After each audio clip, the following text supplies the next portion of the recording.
तर आजच्या याच्यामध्ये आपण साधारणतः वेगवेगळा परफॉर्मन्स माहित पाहिजे की अंड्यांना भाव जास्त का आलेला आहे, काय महत्त्वाचं आहे अंडी प्रोडक्शनमध्ये आणि कशा रीतीनं यांचं प्रोडक्शन या ठिकाणी वाढलेलं आहे. तर या ठिकाणी अंड्यामधलं कंटेंट सुद्धा माहीत असणं आपल्यासाठी महत्त्वाचं आहे आणि त्यामुळे आपण त्या ठिकाणी सांगू शकू हे कंटेंट असल्यामुळे हे घटक असल्यामुळे हे अंडे मानवासाठी चांगले आहे आणि किती खाल्लं पाहिजे याचंही गणित आपण करून द्यायचं आहे. साधारणतः यासाठी महत्त्वाचं आहे की पॅरेंटचा स्टॉक्स. बऱ्याच वेळेस आपल्याला माहीत नसतं की साधारणतः आपण जे दुकानावरून आणलेले अंडे असतात त्यामध्ये पिल्ले निघतील का नाही, तर त्याच्यामध्ये पिल्ले निघत नसतात. जे सरकारी अंडा आपण ज्याला म्हणतो ते अंडे ज्यामध्ये पिल्ले निघत नसतात. त्यानंतर हे जे पॅरेंट स्टॉक असतं, जे अंडे पिल्ले म्हणजे कोंबड्या तयार करणारे जे पॅरेंट स्टॉक असतं, तर त्याच्यामध्ये लक्षात येईल की त्याला प्युअर लाईन म्हणायचं.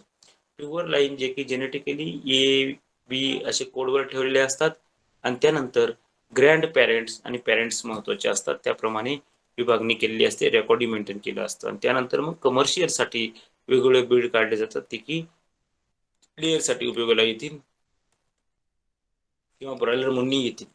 साधारणतः आपण ह्याच्या जर बघत गेलं तर आपल्याला अंड्याचं जे उत्पादन आहे, त्यानंतर अंड्याचे काही वैशिष्ट्ये आहेत, खाद्याचंही किती प्रमाणात खाद्य खातात, त्यांचं वजन किती आहे आणि त्याचं आयुष्यमान किती आहे, याचाही आपल्याला अभ्यास पाहिजे. जेणेकरून आपल्याला कळेल की आपण जे करतो कोंबडी पालन ते फायदेशीर आहे की नाही. तर आज आपण अंडे उत्पादन घेऊ. साधारणतः जे काही लेअरच्या पक्षाचं अंड्याचं उत्पादन बघितलं तर जे काही पहिलं एज ॲट 50% प्रोडक्शन साधारणतः 140 ते 150व्या दिवसापर्यंत, नंतर पीक प्रोडक्शन 94 ते 96% असतं आणि जर आपण एग्स पर हेन हाऊस्ड 60व्या आठवड्यापर्यंत 255 ते 260 अंडे, 72 आठवडे आयुष्य झालेलं असेल तर 325 ते 330 अंडे आणि 80 वीक आठवडे झाला असेल 80 आठवडे आयुष्य झालं असेल तर 368 ते 377. त्याच्यावर तुमच्या लक्षात येईल की एग्स पर हेन हाऊस्ड आपण जे कोंबड्या ठेवल्या त्या किती अंडे देत आहेत आणि हे या कालावधीमध्ये म्हणजे एवढ्या आठवड्याच्या कालावधीमध्ये एवढे अंडे निघलेच पाहिजेत. मग कमी जास्त आले जे काही रेकॉर्ड असेल ते आपण आपल्याकडे ठेवायचं म्हणजे वातावरण कळेल की आपल्या भागामध्ये लेअरची कोंबडी राहील का नाही. जर 60व्या आठवड्यापर्यंत 255, 260, 270 आले असतील तर अतिउत्तम आणि 72व्या आठवड्यापर्यंत जर त्या ठिकाणी 325 ते 330 अंडे आले असतील तर अतिउत्तम. याच्यावरून आपण अंदाज काढू शकतो की एग्स अंडे पर हेन हाऊस घरातून म्हणजे त्यांना हाऊस तिथे आपण घर दिलंय, जे घर बनवलंय त्याच्यातून किती उत्पादन मिळालेलं आहे. त्यानंतर आपण हे जर केलं तर साधारणतः हे कशावरती काढलेलं आहे आपण की त्यांच्या संख्येवर. आता हेच जर अंड्याचं उत्पादन किलोवर किती असेल 60 आठवड्यापर्यंत साधारणतः 15 ते 15.5 किलो, 72 आठवड्यापर्यंत 19 ते 20.1 मास काढलेले 20 केजी आणि 80 आठवड्यापर्यंत 22 ते 23 केजी आणि 90 आठवड्यापर्यंत 25 ते साधारणतः 26 केजी. आता याच्यातून आपल्याला कळेल की साधारणतः जे काही कोंबड्यांचे अंडे निघाले त्याचं ॲव्हरेज वेट काय होतं, त्याचं वजन काय होतं. तर हेही महत्त्वाचं घटक आहे अंड्यामध्ये. तर ॲव्हरेज वेट जर काढलं आपण 60व्या आठवड्यापर्यंतचं जे वय आहे त्यांचं साधारणतः 25.4 ते 25.7 वजन असलं पाहिजे.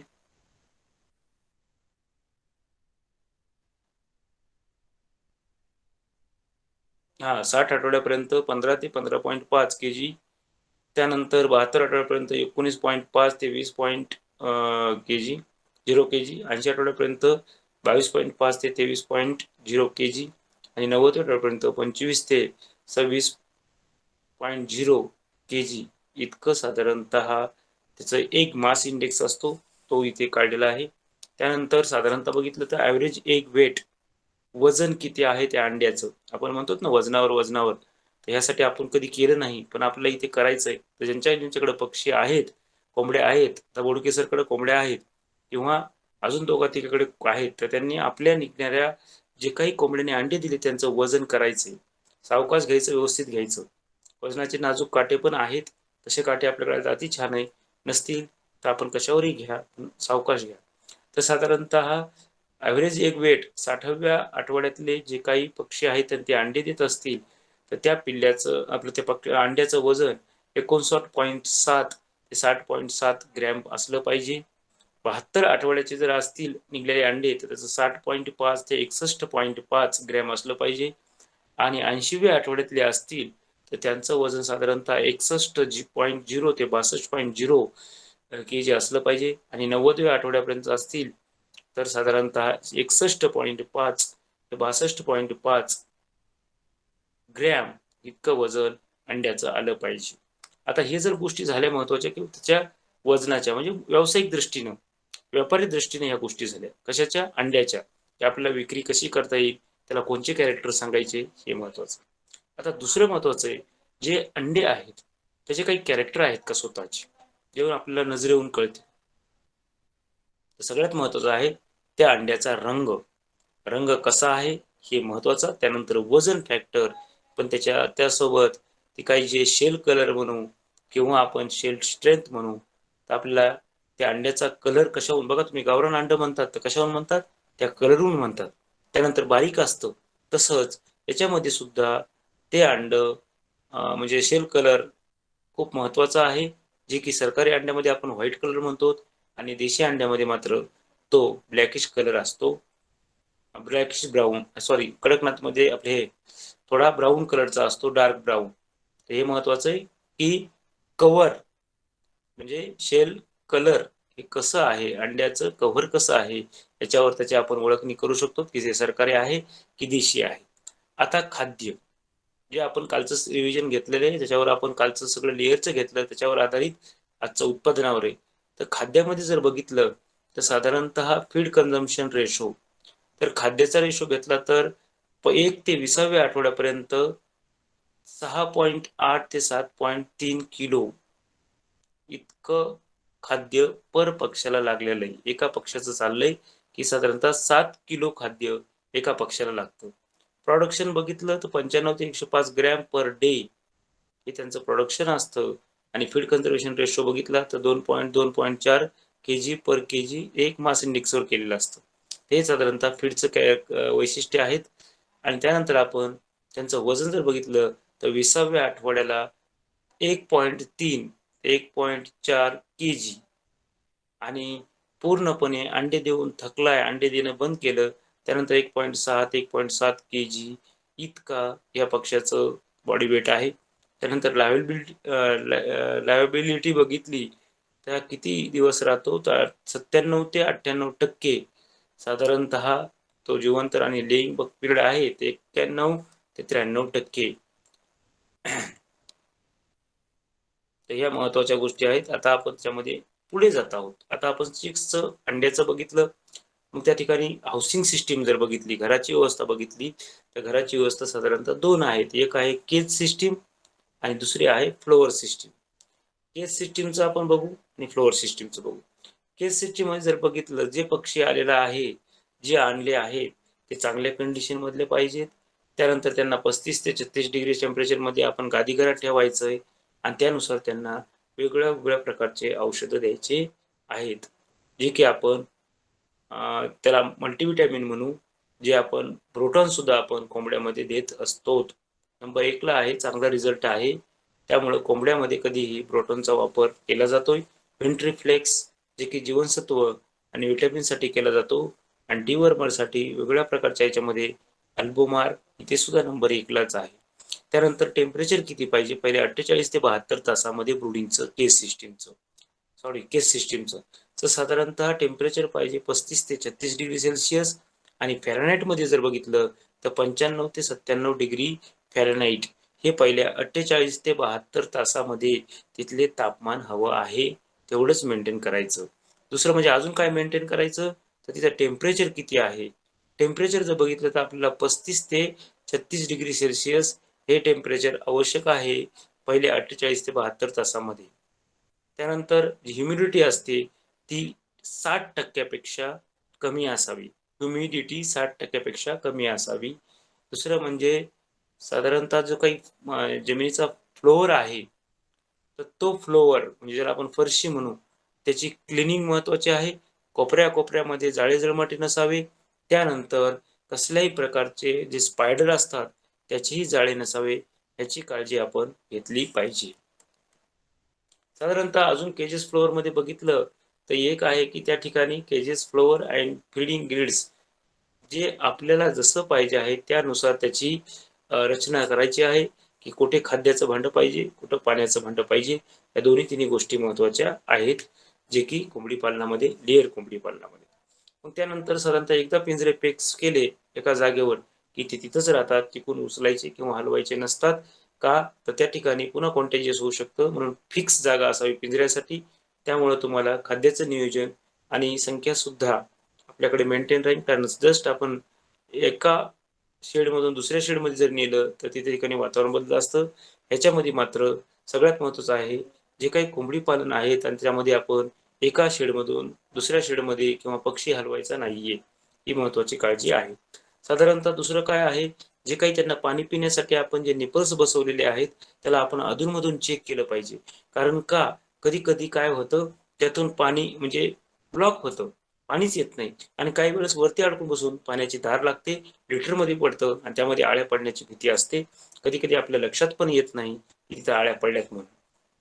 म्हणून लिटरची काळजी घेताना सगळ्यात महत्वाचं आहे जे की आपण पाण्याचे म्हणजे निपल्स बसवले ते चेक करणे. कारण पाणी साचलं नाही पाहिजे, पाणी वाया गेलं बी नाही पाहिजे, या महत्वाचं आहे. त्यानंतर दुसरं काय, जे काही प्रेशर असतं वरून वॉटर प्रेशर वेगवेगळ्या जे काही याच्यासाठी आपण तयार केलेलं आहे म्हणजे पाईपासाठी वेगवेगळे पाईप्स असतात, त्याला ड्रिपर लावलेले असतात किंवा निपल्स लावलेले असतात, तेव्हा प्रेशर मेंटेन केलं जातं कॉकच्या माध्यमातून. आणि तेही आपल्याकडे आवश्यक आहे की कुण्या पक्षाला किती पाणी लागतंय ते आपण केलं पाहिजे. आता तापमान किती, कोणीच कधी आपण विचार करत नाही की पिण्याचं तापमान काय असेल. तर कोंबड्याच्या पिण्याचं तापमान जे पाणी आहे त्याला पाण्याचं तापमान असलं पाहिजे 20 ते 25 डिग्री सेल्सिअस किंवा 68 ते 77 फॅरेनहाइट्स. याच्यामध्ये आपण साधारणतः हे जर पाणी आपण आपल्या कोंबड्यांना देत आहोत तर त्यामध्ये सगळ्यात महत्वाचं आहे की आपल्याला त्या ठिकाणचं हार्डनेस, जडपणा हे माहीत पाहिजे. आणि जडपणा जर माहीत असेल तर नक्कीच पुढचे विकार ठरत नाही. त्यानंतर सगळ्यात महत्वाचं काय आहे तर जे अनलोड करणे, ओपन करणे, अनलोड करणे. हे चिक्स बॉक्स जेव्हा आपण ओपन करतो तर हे म्हणजे जे कवर आहेत ते आपल्याला उपयोगी येतात, लीड्स असतात आणि त्यानंतर त्या वेगवेगळ्या प्रकारच्या ब्रूडिंग करण्यामध्ये उपयोगी सुद्धा पडतात. सगळ्यात महत्वाचं काय आहे, ज्यावेळेस पक्षी येणार आहे तेव्हा ताबडतोब खाद्याचे भांडे आणि पाण्याचे भांडे वाढवून ठेवायचे एक एक भांडे. कारण आपलं ते नियोजन सगळ्यात महत्वाचं की त्यांना अन्न जर आल्याला भेटलं तर नक्की त्यांचे त्या वातावरणामध्ये जुळवून घेतात आणि त्यांचं वजन पण वाढायला एक वन ऑफ द म्हणजे एक कारण घडू शकतं. तर असं साधारणतः लेअरच्या कोंबड्यांचं आहे. त्यानंतर आपण बघितलं फ्लोअर सिस्टीम मध्ये. फ्लोअर सिस्टीम मध्ये ज्याला आपण लहान लहान बिफोर ब्रिंगिंग चिक्स चिक्स दे किडथिंग गुड हा हे त्यामध्ये त्यांना आपण साधारणतः फ्लोअरवर ठेवतो आणि त्याच्यामध्ये आपण टेम्परेचर 35 ते 36 म्हणजे 95 ते 97 डिग्री फॅरेनहाइट असतं या महत्वाच्या गोष्टीत. आणि त्यामध्ये हाऊसिंग टेम्परेचर मेंटेन असते 35 ते 36 आपल्याला मेंटेन करता आलं पाहिजे. तेही आपण प्रॅक्टिकली शिकणार आहोत टेम्परेचर मेंटेन कसं करायचं. कारण आपण राहतो कुठे त्याच्यावर आधारित त्या ठिकाणी प्रॉब्लेम्स पण म्हणजे आपलं शेड कुठं आहे, कोंबडीचा फार्म कुठं आहे, त्या आजूबाजूचं वातावरण कसं आहे याच्यावर तिथलं टेम्परेचर सुद्धा आधारित असतं. त्यामुळं सगळ्यात महत्वाचं शेडचं बांधकाम करताना या गोष्टी आपल्या लक्षात आल्या पाहिजे की अवतीभोवती काय आहे आणि आपण ते प्रिकॉशन मध्ये सांगितलेलं आहे. दुसरं म्हणजे ब्रुडरचं टेम्परेचर जे मोजायचं आहे ते आपण थर्मामीटर बऱ्याच वेळेस मी बघायला गेलं की एक जागा फिक्स केलेली. हे कशावरून कळतं तर त्या ठिकाणी थर्मामीटर जे लावलेलं आहे त्या थर्मामीटरवर धूळ साचलेली असते किंवा तिथे कोळ्याने डबल जाळे तयार केलेले असते. म्हणजे कोळ्याने जाळे जर केलं तर आपण त्यावरून ओळखू शकतो की म्हणजे हे थर्मामीटर वापरण्यात नव्हतंच. तर असं जर आपल्याला थर्मामीटर दिसलं तर त्या ठिकाणी आपल्या लक्षात येईल.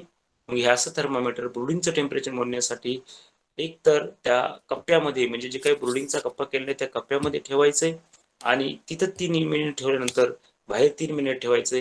याच्यामध्ये तुम्हाला कळेल की जी आपण गादी केलेली आहे ब्रुडिंगची त्याला 3 इंच आपण त्याला हाईट दिली आणि जास्त हाईट दिल्यामुळे तिथे थंडी सुद्धा कव्हर होईल आणि कोंबड्यांना थंडी वाजणार नाही. दुसरं म्हणजे सगळ्यात महत्वाचं आहे जे की रिलेटिव्ह ह्युमिडिटी, आर्द्रता ही 60% म्हणजे डिस्टन्स 60% कमी असावी. त्यानंतर ब्रोडिंग टेम्परेचर सुद्धा आपल्याला काउंट करणं वेळोवेळी महत्त्वाचं आहे. त्याचसोबत जर आपल्याकडे पक्षी अधूनमधून येणारच असतील तर मात्र शेड 2-3 आहेत तर त्यांचा रस्ता वेगळा ठेवायचा. नंतर आपण त्या ठिकाणी जायचं नाही, कारण आपण एका शेडसाठी एक जोडी हे त्यांचा आपण फंडा आहे. त्यामुळं काय होईल, की ती जोडीच त्या शेडसाठी काम करेल. म्हणजे पाणी देण्यापासून, चारा देण्यापासून, म्हणजे खाद्य देण्यापासून.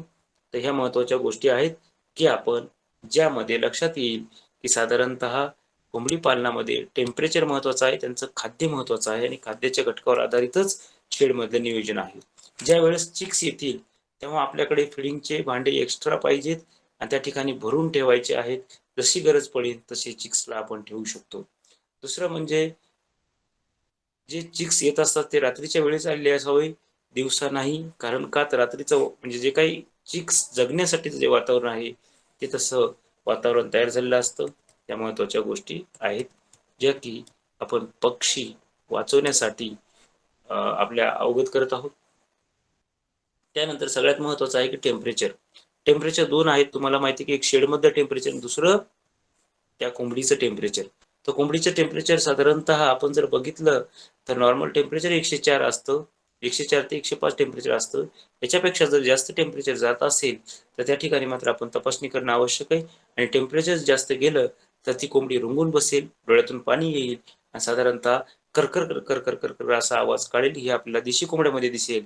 पण लेअरमध्ये जर बघितलं तर त्या ठिकाणी आपल्याला लक्षात येईल की ज्यांना ज्याचा ताप वाढलेला आहे त्या कोंबड्या बसून राहतात आणि त्याच्यावरून तुम्हाला नियोजन करणं सोपं जाईल.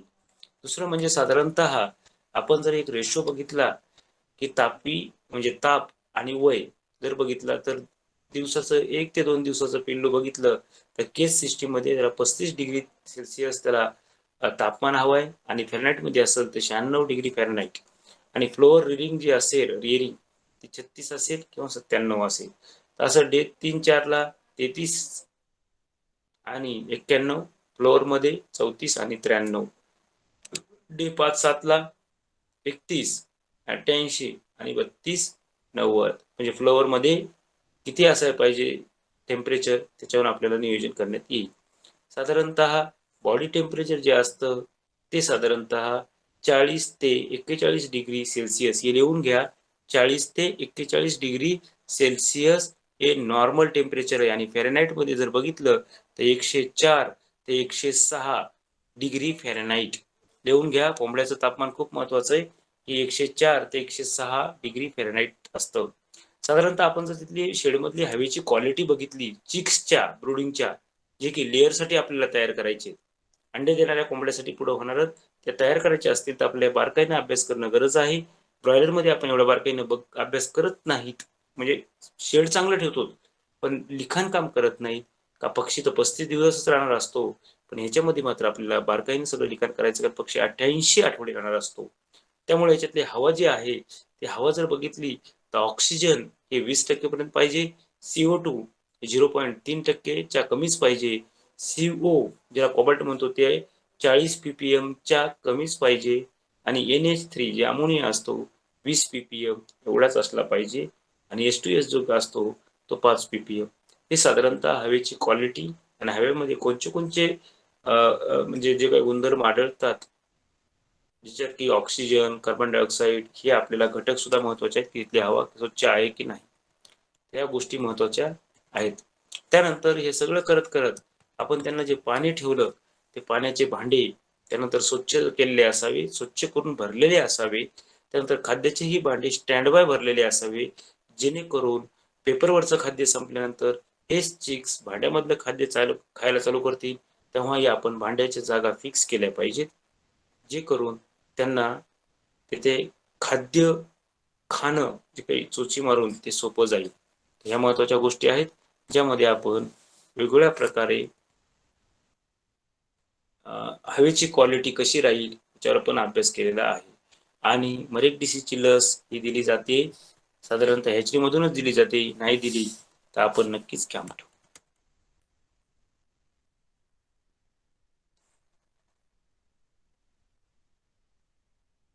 कारण बऱ्याच वेळेस हॅचरीजमध्ये लस आपण जी ब्रीडिंग म्हणजे साधारणतः हॅचरी आपली घरची असेल इन्क्युबेटर तर त्यावेळेस ती लस दिली जात नाही. पण मरेक्स डिसीज लस देणं खूप आवश्यक आहे, कारण त्याचे पुढे प्रॉब्लेम होतात. त्यामुळे मरेक्स डिसीजचं लसीकरण हे आपण आपल्या कॅम्पच्या माध्यमातून करू शकतो. मग आता आपण साधारणतः कॅम्प म्हणजे कसे, तर आपले जे काही कोंबड्या आहेत त्यांचे एकदाच म्हणजे कामगार ठेवून त्याच्यामध्ये एक आहे वन शॉट म्हणजे साधारणतः जे आपण करणार आहोत यांचं कोणचंही लसीकरण ते एका बसनीच झालं पाहिजे. जसं आपण इतर प्राण्यामध्ये वेळ घेऊ शकतो, पण ह्याच्यामध्ये मात्र आपण वेळ घ्यायचा नाहीये. आज जर लसीकरण सुरू केलं सकाळी, तर 12-1 पर्यंत दुपारपर्यंत सर्व लसीकरण हे संपलंच पाहिजे. एकही पक्षी सुटला नाही पाहिजे. ह्याला म्हणायचं वन शॉट लसीकरण हे खूप महत्त्वाचं आहे. मग याच्यामध्ये 2 पद्धती आहेत. जर आपण सगळं मरेक्स डिसीज आपणच देत असतो, तर ते स्नायूमध्ये कशी द्यायची आणि दुसरं आहे ते डोळ्यात थेंब टाकून द्यायचे असेल, तर त्याप्रमाणे आपण आपल्याकडे नियोजन केलं पाहिजे. आता सगळ्यात महत्त्वाचं आहे, हे लसीकरण तर आपण पद्धतीने शिकणारच आहोत, कशा-कशा द्यायची आहेत. पण जे लसीकरण जर केलं असेल, तर त्या दिवशीच्या पाण्यामध्ये कसल्याही प्रकारचे टॉनिकचे औषधं टाकायचे नाहीयेत किंवा जे काही आपण प्रोटॉन, लिव्हर टॉनिक वगैरे देतो तेही द्यायचे नाही. तर ह्या ठिकाणी मात्र आपण स्ट्रेस येऊ नये म्हणून जे काही आपण औषधं टाकतो त्यामध्ये पाण्यामध्ये बर्फ टाकतो आणि ग्लुकोन डी पावडर किंवा ओआरएसचं पाणी आपण टाकतो, जेणेकरून लसीकरण केल्यानंतर पक्ष्यांना ताणतणाव येऊ नये आणि ताणतणाव येऊन ते रुंगून बसू नये किंवा मरू नये म्हणून ही काळजी करायची असते. काही केसेसमध्ये लसीकरण जे आपण बूस्टर डोस देतो ते स्प्रे व्हॅक्सिनेशन पण आलेलं आहे. म्हणजे आपल्या पद्धती जर बघितली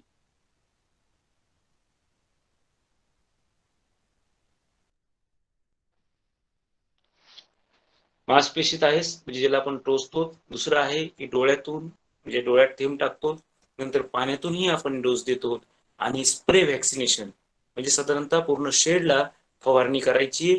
व्हॅक्सिनेशन त्याच्यामध्ये असेल.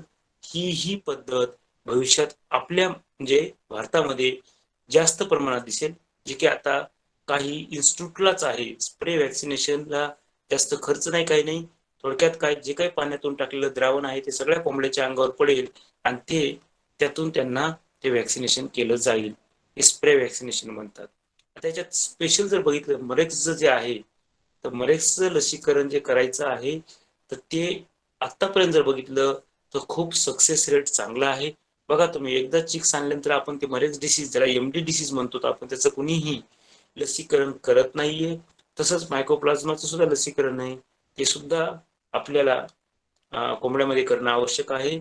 आणि जर तुमच्याकडे रक्ती हगवण किंवा रक्ती संडास हा जर प्रकार आढळत असेल आणि तुम्ही शेडचं जर फ्युमिगेशन नीट जर केलं नसेल, तर तेव्हा सुद्धा त्याचं सुद्धा आपल्याला लसीकरण आहे. त्याला की कॉक्सिडिओसिस म्हणून. नंतर सगळ्यात महत्त्वाचं आहे की कसलाही ताणतणाव आला तर व्हिटॅमिन्सचे औषधं हे आपण पाण्यातून दिले पाहिजे आणि कधी लसीकरण झाल्यावर दुसऱ्या 2 दिवसानं तर हे महत्त्वाचं आहे. बऱ्याच वेळेस लसीकरण कोणचं कसं करायचंय, सगळ्यात जगभर कोणचं प्रसिद्ध आहे, कोणचं लसीकरण कुठं अवेलेबल आहे ह्याचं आपण बघत आहोत. साधारणतः आपण जर मरेक्स डिसीजची बघितली तर अख्ख्या भारतामध्येच नाही तर जगामध्ये सुद्धा ही लसीला महत्त्व आहे. मरेक्स जी की हॅचरीमधून दिली जाते.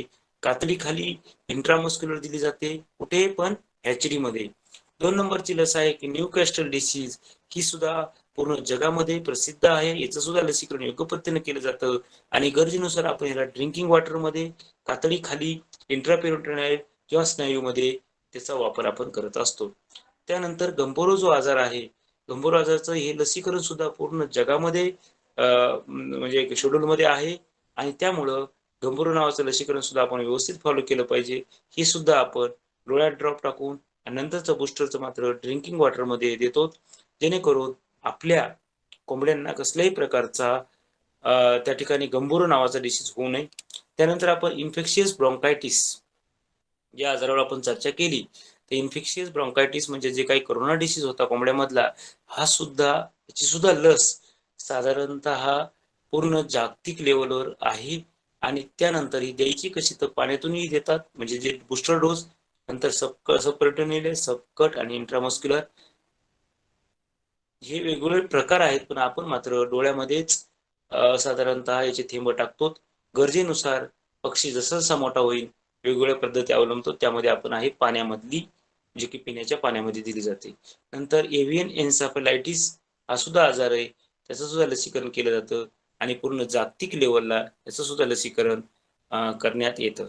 नंतर आहे मायकोप्लाझ्मा, जे की आपण लोकली करतो, आपल्या भागात करतो. फॉल पॉक्स ज्याला देवी म्हणली जाते, त्याचंही लसीकरण आपण आपल्या भागात करतो. म्हणजे पूर्ण जगाच्या नकाशावर हे होत नाही. सगळ्या जगाच्या जेवढ्या काही कोंबड्या आहेत त्याच्यावर होत नाही. मायक्रोप्लाझ्मा हे रिजन वाईज आहे. फॉलपॉक्स आपल्या भागात जास्त आढळतात म्हणून फॉलपॉक्सचं करतो. पाश्चुरेलाचं पण आपण लसीकरण करतो. इन्फेक्शियस कोरायझाचं पण करतो आणि साल्मोनेलाचं पण करतो. रूट्स जर बघत गेलं तर कंडिशन बघू नये. आपला जर पहिला डोस असेल आणि तो पहिल्यामध्ये जी आपण औषध वापरणार आहोत ते प्रॉपर आपण बॅच नंबर पण लिहायचा आहे. त्याचसोबत त्याची एक्सपायरी कधी आहे बघायची आणि जे आपण ब्रुडिंगमध्ये जे आपण लसीकरण करणार आहोत, डोळ्यात थेंब टाकायचं, हे योग्य पद्धतीने पहिलं लसीकरण करायचंय, तर त्या ठिकाणी वेगवेगळ्या प्रकारच्या अडचणी येणार नाहीत. आता हे जे आपण वेगवेगळे शब्द वापरतो, याचा अर्थ कळावा म्हणून DW जर म्हणलं तर ड्रिंकिंग वॉटर, पिण्याच्या पाण्यामध्ये. जर SP म्हणलं तर स्प्रे करणे, ED म्हणलं तर आय ड्रॉप, WW म्हणलं तर विंग वेब, जे की आपण देवीची लस ही आपण विंग वेब मध्ये टोचतो. IM म्हणलं तर इंट्रामस्क्युलर इंजेक्शन आणि सबकट म्हणलं तर सबक्युटेनियस इंजेक्ट. असे वेगवेगळ्या प्रकारचे शॉर्ट आहेत जे की DW, SP, ED, WW, IM आणि सबकट हे रस्ते वेगवेगळ्या प्रकारचे लसीकरण करण्याचे आहेत.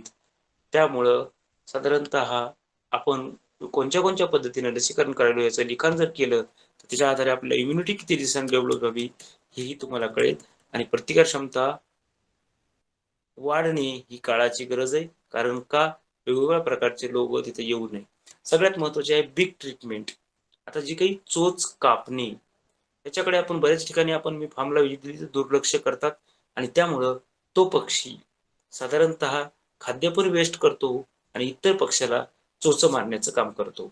त्यामुळे चोच मारणं, केस निघणं, पाठीला जखमा असणं किंवा फिदरिंग, पंख काप म्हणजे तोडून काढणं हे आपल्याला कोंबड्यामध्ये जास्त प्रमाणात दिसत आहे.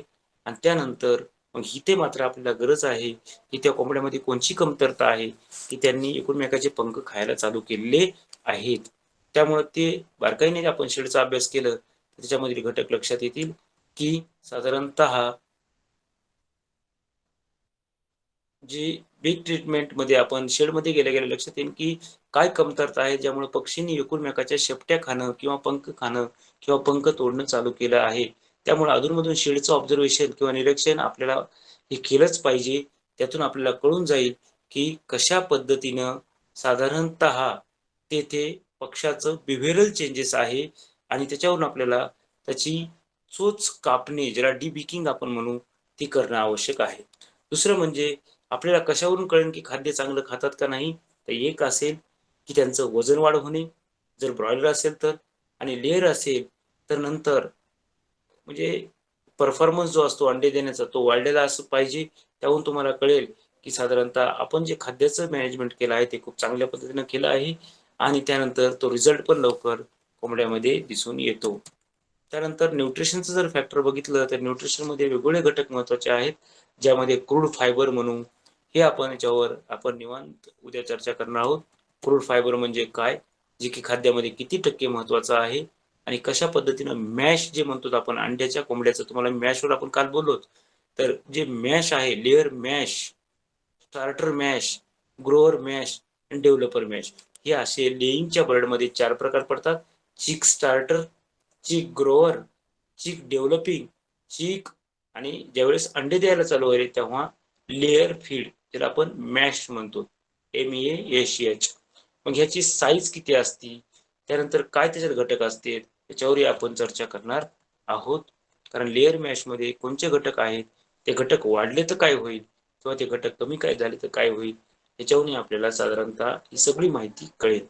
साधारणतः फक्त उद्याच्या दिवसच आपण 9:30ला राहू. परवा दिवशीपासून आपण करेक्ट 8ला घेणार आहोत. साधारणतः उद्या लास्ट दिवस आहे. रेल्वेतही घेता येतं कारण मी 7 ते म्हणजे 7 वाजल्यापासून रेल्वेत असतो. पण नेटवर्क नसल्यामुळे मी उद्या ट्रायल करेल 8ला घेण्याचा. जर नेटवर्क खूप राहिलं आणि रेल्वेत जर घेता आली तर रेल्वेतही आपण उद्याच्या शार्प 8ला प्रयत्न करू. जर नाही झालं तर उद्याच्या दिवस 9:30 असेल, परवा दिवशी मला मात्र 8चा शेड्यूल असेल. तर आजही तुम्हाला एक पुस्तक मी पाठवेन आणि त्या पुस्तकामध्ये कशा पद्धतीनं एगची काळजी घ्यायची आणि लेयरचे अंडे म्हणजे लेयरची कोंबडी जेव्हा एग्ज मधून निघेल तेव्हा त्यांचा पॅरेंट स्टॉक कसा असेल, त्यांना खाद्य काय द्यायचंय, ब्रुडिंग काय द्यायचंय, याची पुस्तिका तुम्हाला पाठवण्यात येईल, जी की तुमच्या आता अभ्यासासाठी आहे. याचं मराठीतलं रूपांतर मात्र स्टेप वाईज चालू आहे. तर असा एक तक्ताही आहे की वजनानुसार किती फीड कन्झम्पशन करते, वजनानुसार किती खाद्य येते. तर आजची मीटिंग इथे संपलेली आहे. ज्याच्यावर आपण लेयरच्या फीडवर आणि अंड्याच्या उत्पादनावर पण आपण आज अभ्यास केलेला आहे. धन्यवाद.